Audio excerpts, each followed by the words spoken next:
Chère population, le document que voici s'appelle Budget citoyen.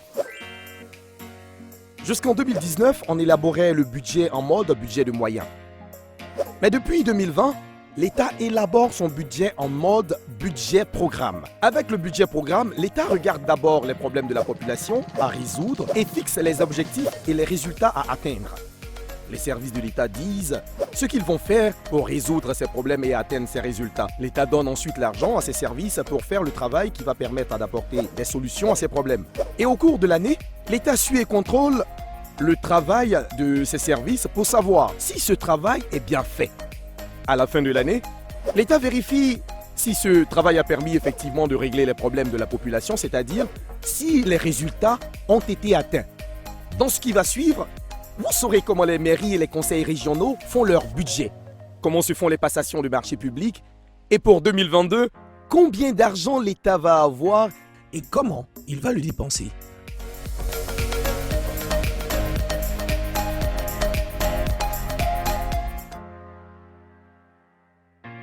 Je viens de vous présenter les principales activités du budget. Merci d'avoir prêté attention. Il y a des questions? Mais, monsieur le maire, tous ces projets ont été choisis comment? Très belle question. Je profite en même temps pour vous expliquer simplement comment on élabore le budget des collectivités territoriales. Je veux parler des mairies et des conseils régionaux. Avant tout, il faudrait savoir que ces projets que je viens de vous présenter sont des grands projets d'investissement et les choix sont faits de façon prioritaire en fonction des besoins que nous avons enregistrés en vous consultant. Si, monsieur. Après avoir échangé avec la population, nous cherchons à savoir combien vont coûter ces projets que vous demandez et combien on peut avoir comme argent pour les financer. Ces informations sont contenues dans un document que nous votons ici à la mairie. Après, les représentants des ministères techniques de la région valident et le préfet approuve quand le montant n'atteint pas 150 millions, c'est-à-dire qu'il donne son accord pour exécution. Mais, à partir de 150 millions, le préfet envoie chez le ministre de l'Intérieur qui approuve et autorise qu'on réalise les projets après la validation des représentants des ministères techniques. Et tout ce que monsieur le maire vient de vous expliquer se trouve dans ce document qu'on appelle Budget citoyen. Tout est détaillé dedans. Tout à l'heure, je vais le donner à tout le monde. Merci beaucoup pour votre intervention. C'est bon pour vous, monsieur? Merci, monsieur le maire. Je comprends mieux maintenant. Monsieur le maire, je dis haut, notre affaire de financement des femmes du grand marché, c'est comment? Je n'ai rien vu pour cette année. Vous n'avez pas été oubliée, madame. Ce que vous demandez fait partie des actions à faire l'année prochaine. Ah, ok, monsieur le maire. Au moins, on n'est pas oublié. Monsieur le maire, je suis un entrepreneur et je souhaiterais travailler aussi avec l'État. Mais comment je peux faire? Pour cela, je vous conseille de rentrer en contact avec les services de la Direction générale des marchés publics. Vous aurez plus de précisions. Je vous accompagne volontiers. Merci beaucoup. Je te suis, hein? Qui est fou?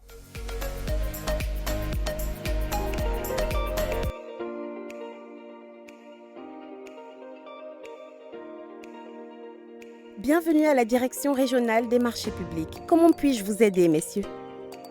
Merci madame. Monsieur Paul, qui est entrepreneur, souhaite savoir comment participer à un appel d'offres. C'est bien cela, monsieur? C'est ça.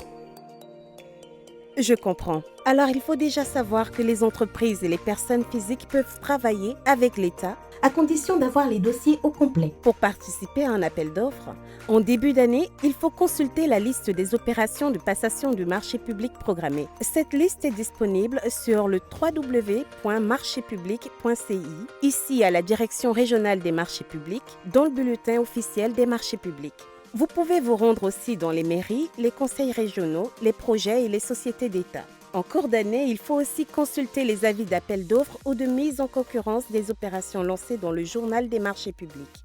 Après quoi, vous pouvez retirer le dossier d'appel d'offres auprès des autorités contractantes. Après cette étape, vous préparez votre dossier de candidature qui est votre offre en suivant toutes les instructions. Et s'il y a besoin d'informations, alors il faut écrire au service où vous avez retiré le dossier. Les dépôts de dossiers de candidature se font au service qui a lancé l'appel d'offres avant les dates et heures limites. Bientôt, vous pourrez faire toutes ces opérations en ligne. Après toutes ces démarches, si vous êtes retenu, vous êtes contacté pour la suite de la procédure jusqu'à l'exécution du marché. C'est bien compris. Mais est-ce qu'il y a des facilités pour nous les petites entreprises? Bien entendu, cher monsieur, l'État se soucie des PME. C'est pourquoi l'État prévoit chaque année 30% de la valeur des marchés publics pour les PME. L'État accorde un avantage aux entreprises qui prévoient donner une partie de leur marché à des PME locales. Par ailleurs et désormais, Les entreprises produisent les attestations de régularité fiscale et sociale seulement si elles sont retenues. Mon ami, il ne faut pas m'oublier, hein. Tu as entendu, non? Êtes-vous rassuré? Absolument satisfait. Merci beaucoup, madame. J'en profite pour vous laisser le stock du budget citoyen 2022 pour distribution dans le service comme d'habitude. Depuis 2019, et c'est toujours un plaisir. monsieur. Mes amis, je vous invite à m'accompagner à la zone industrielle où je dois m'entretenir avec des opérateurs économiques.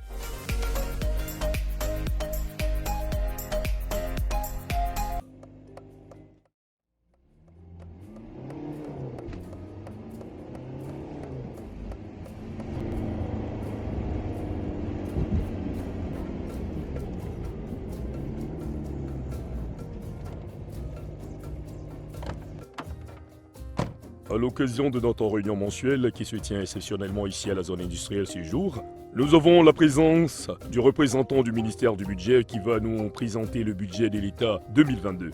Le budget 2022 a été arrêté en équilibre, en ressources et en dépenses à 9 901,1 milliards de francs CFA. Mais comment l'État fait pour gagner tout cet argent? L'argent de l'État provient des impôts et taxes que la population paie. Lorsque, par exemple, on achète les marchandises dans les boutiques, les magasins et les supermarchés, le vendeur reverse une partie à l'État. À la fin de l'année, les sociétés, les entreprises, y compris celles de la zone industrielle, reversent une part de leurs bénéfices à l'État.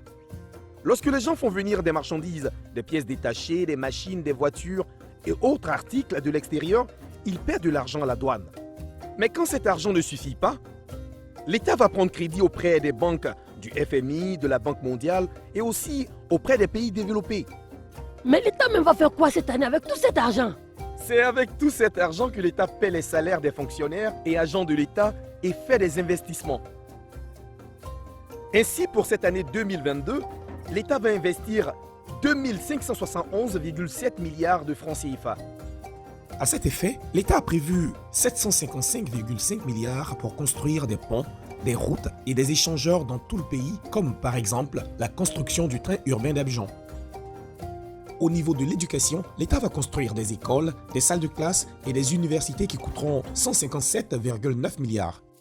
Au niveau de la santé, l'État va également construire des hôpitaux et équiper les établissements sanitaires à hauteur de 145,9 milliards. L'État va renforcer et étendre le réseau électrique pour un montant de 289,4 milliards, dont 10,6 milliards pour la construction de la centrale solaire de Moundiali. L'État va aussi investir dans l'eau potable, dont 112,8 milliards, dont 26,6 milliards pour le programme d'alimentation de la ville d'Abidjan en eau potable à partir de la rivière de Lamé. Chers amis, tout ce que je viens de vous dire se trouve dans ce document budget citoyen 2022.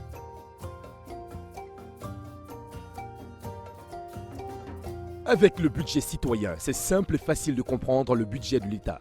Tout y est bien détaillé. Pour plus d'informations, contactez la CELIOP au 27 20 24 24 59, 27 20 24 24 61 ou allez sur le site www.budget.gouv.ci ou sur www.dgbf.gouv.ci.